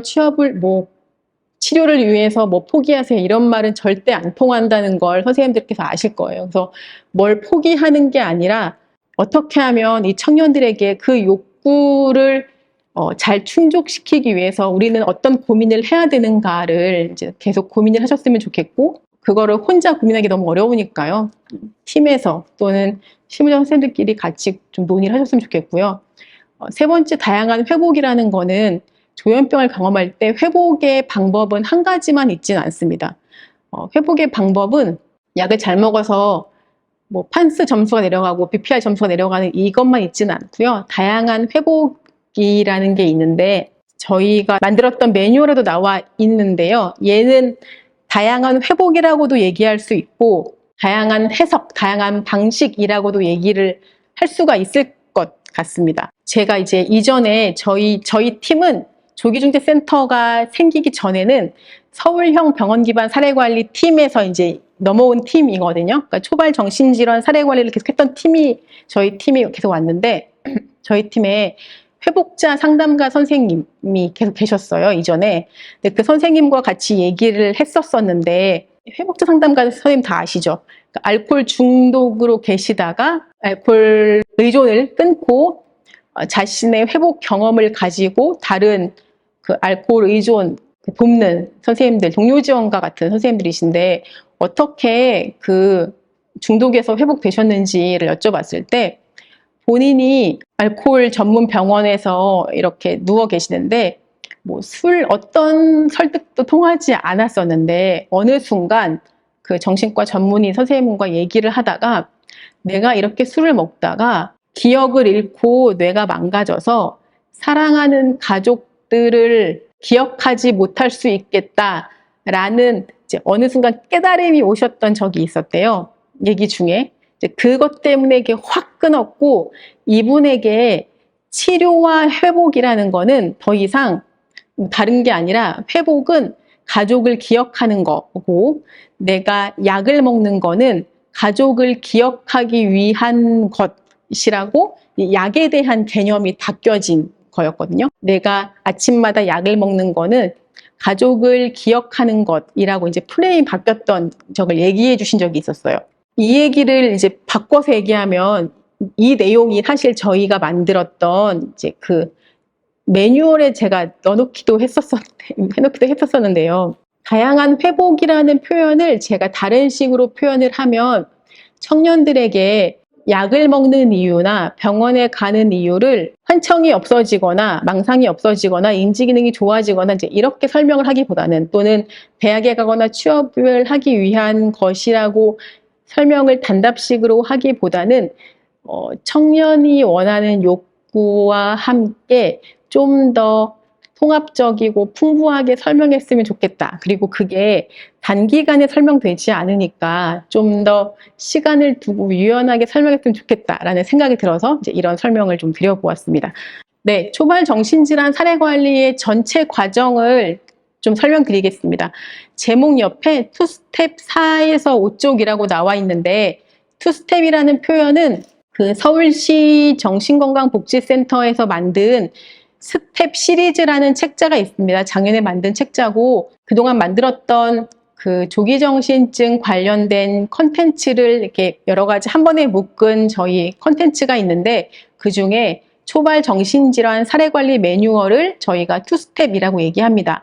거기에 4에서 5쪽은 사실은 전체 이 목차에 대한 부분이거든요. 그 목차에 대한 부분을 선생님들께 이렇게 소개를 드리고 싶어서 이렇게 묶어보았습니다.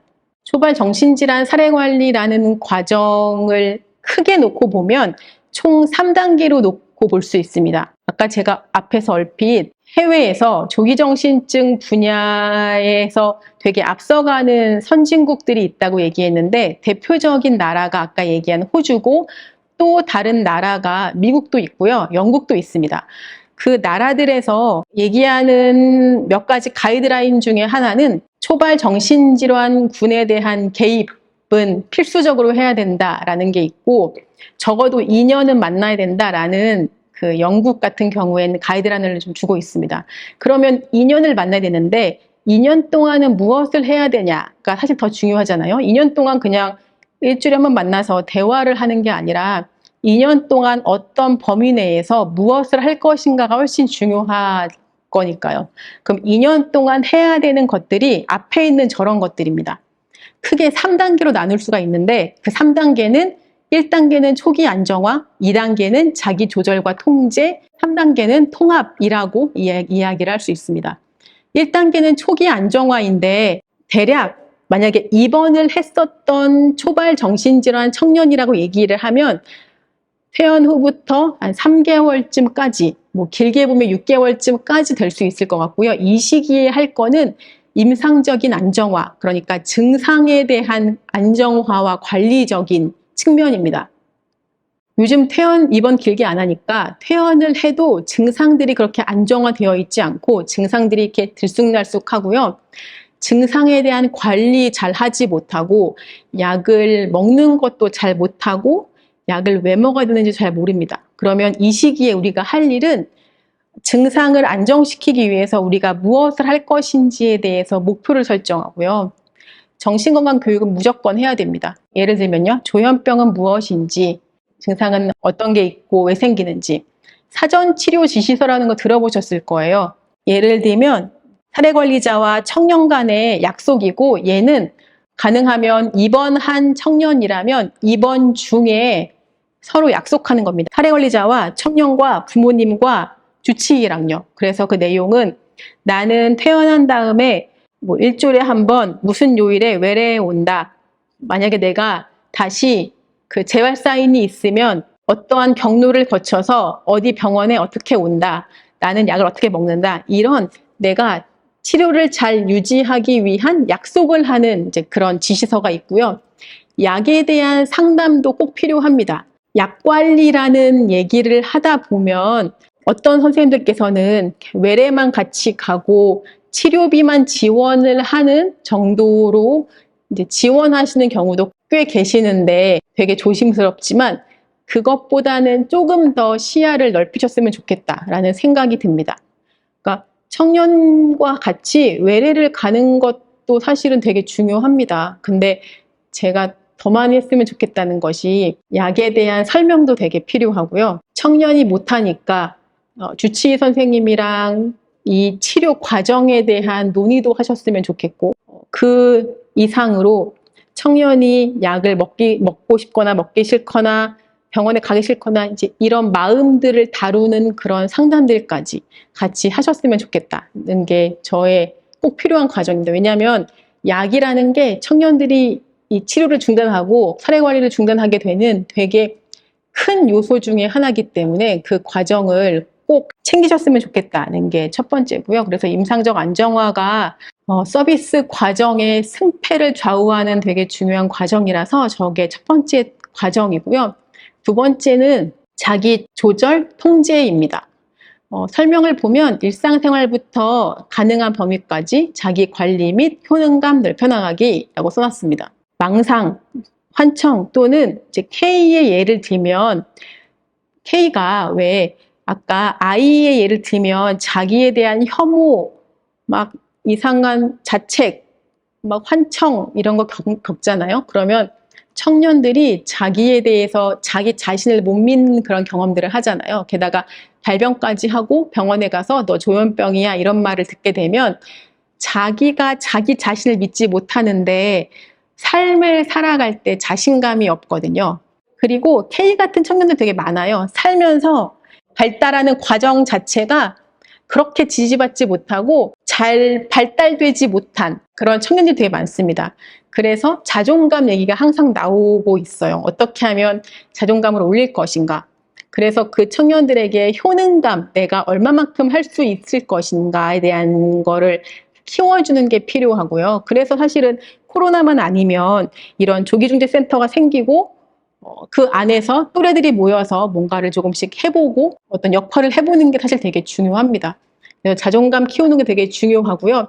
청년기에 먼저 경험한 사람의 이야기를 들어보고 피해 사고를 다루는, 그래서 이제 광주 마인드링크에서 만든 그런 그룹 치료, 그룹 프로그램 되게 좋은 그런 것도 같이 해보고 취업에 대해서도 고민을 해보고 그 취업에 대한 도전을 해보는 그런 과정들이 두 번째 단계에서 해볼 수 있는 그런 경험들입니다.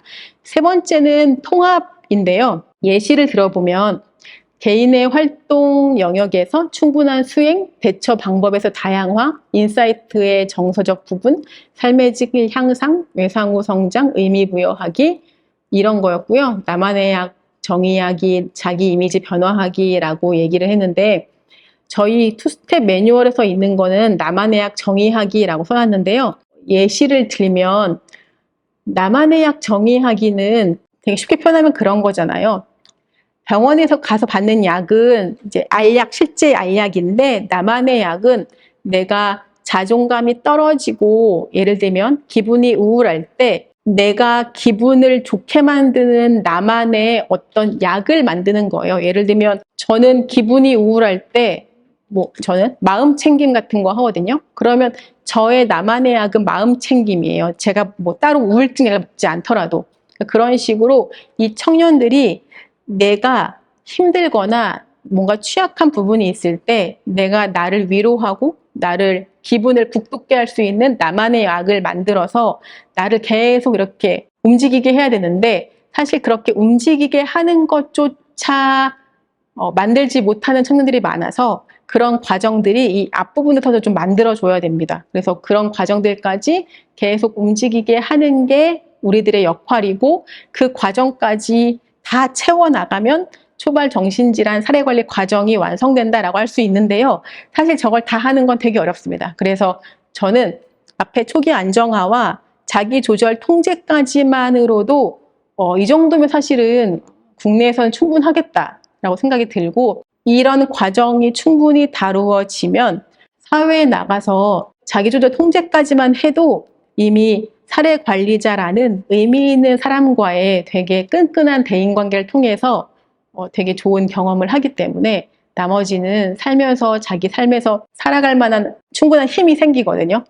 해보니까 그런 힘을 통해서 나머지는 자기가 자기의 삶을 살아가면서 해볼 수 있기 때문에 저는 자기 조절 통제까지만이라도 선생님들께서 좀 힘을 북돋아 주시고 청년들에게 기회를 주셨으면 좋겠다라는 생각이 듭니다. 인사이트라는 주제는 마지막으로 얘기를 드리고 정리를 좀 해보겠습니다. 이 슬라이드 보시면 제가 어떤 말씀 드릴지 아실 수 있을 것 같은데요. 저는 초반 청년들에게 인사이트 없다라는 말을 되게 싫어합니다. 네, 이유를 아시겠지만 인사이트라는 걸 저희가 되게 많이 얘기하는데 인사이트라는 말은 저희가 병식 척도를 사용해 보셨으니까 많이 보셨겠지만 병식이 뭐죠? 뭘까요? 병식은 병식 척도를 기반으로 하면 치료 잘 받고 있나, 약을 잘 먹고 있나 라는 걸 물어보는 거잖아요. 그러니까 사실은 인사이트라는 말은 치료에 대한 것이죠. 우리가 쓰는 병식이라는 말은 인사이트라는 말은요. 근데 뉴스 같은 거 보면 뉴스 인사이트 이런 걸 쓰는 걸 보니까 원래 인사이트라는 말은 통찰이라는 의미입니다. 근데 우리는 그거를 치료적인 것에 대해서 이렇게 협소하게 쓰고 있으니까 저희는 좀 이렇게 작게 쓰는 말이죠.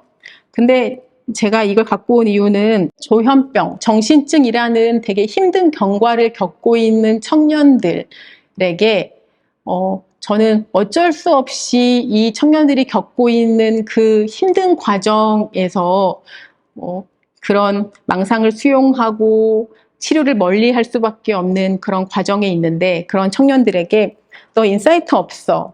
아무리 우리끼리 있어도요. 제 인사이트가 없어서 쟤는 치료에서 떨어질 것 같아 라고 얘기하는 게, 저는 우리들이 너무나 매정한 게 아닐까, 또는 너무 이해를 덜 하고 있지 않나 라는 생각이 들어서 그런 표현을 좀 덜 썼으면 좋겠다는 생각이 하나 들고요. 두 번째는 인사이트 없다 라는 표현을 쓰게 되면 저희들 마음속에 안 돼, 쟤는 안 돼 라고 우리 스스로 한계를 짓고 있다라는 생각이 듭니다.